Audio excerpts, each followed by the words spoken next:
Eh bien les amis, aujourd'hui l'on se capte pour une nouvelle note d'information du côté de l'AES où nous sommes en ce moment en train de vouloir assister à quelque chose de très historique. Il s'agit de l'entrée officielle du Tchad dans la grande ligue des États du Sahel.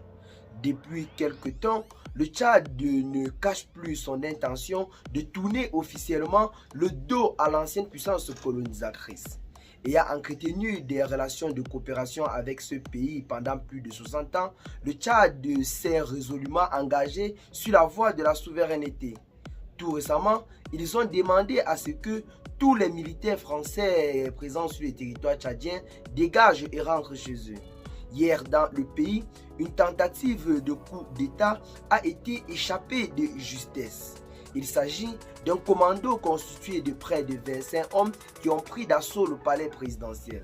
Et grâce à la vigilance et la bravoure des forces de défense tchadiennes, ceux-ci ont été officiellement mis hors d'état de nuit avant que ceux-ci ne puissent en quelque sorte accomplir leur projet funeste.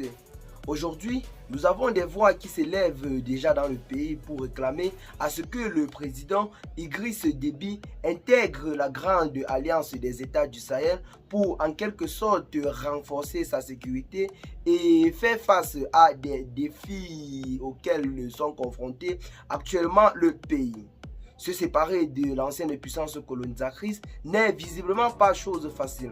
Tous les dirigeants qui essaient généralement de faire cela sont confrontés de temps en temps à des tentatives de déstabilisation. L'on peut clairement voir du côté de l'AES, notamment du côté du Mali, du Niger et du côté du Burkina Faso.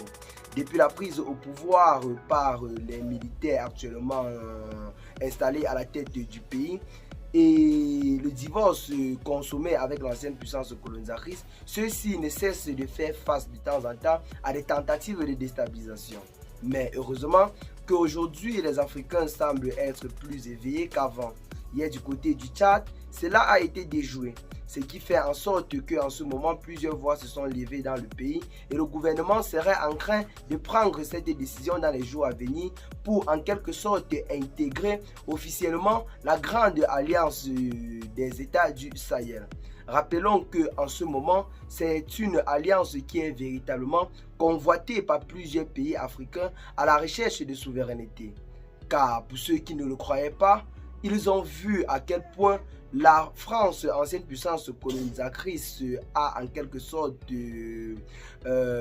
perdu face aux nouveaux dirigeants de l'AES. L'on a vu une véritable démonstration de puissance grâce à l'union de ces trois pays.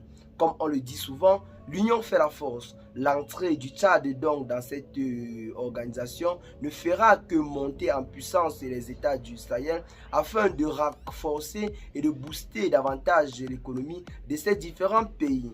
Ceux-ci ensemble pourront rapidement et facilement faire face aux défis sécuritaires auxquels sont généralement confrontés ces pays, notamment avec ces tentatives de déstabilisation qui ne cessent d'animer la situation dans la sous-région.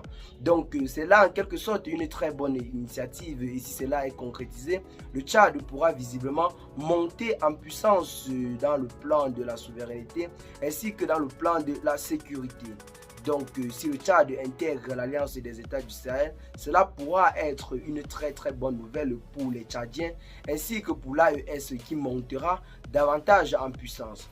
Et bien les amis, qu'est-ce que vous en pensez pour ce qui est de cette nouvelle note d'information? Partagez massivement la vidéo à vos amis si vous l'avez trouvée intéressante. Abonnez-vous à la chaîne si ce n'est pas encore fait et à très bientôt les gars pour de nouvelles notes d'information.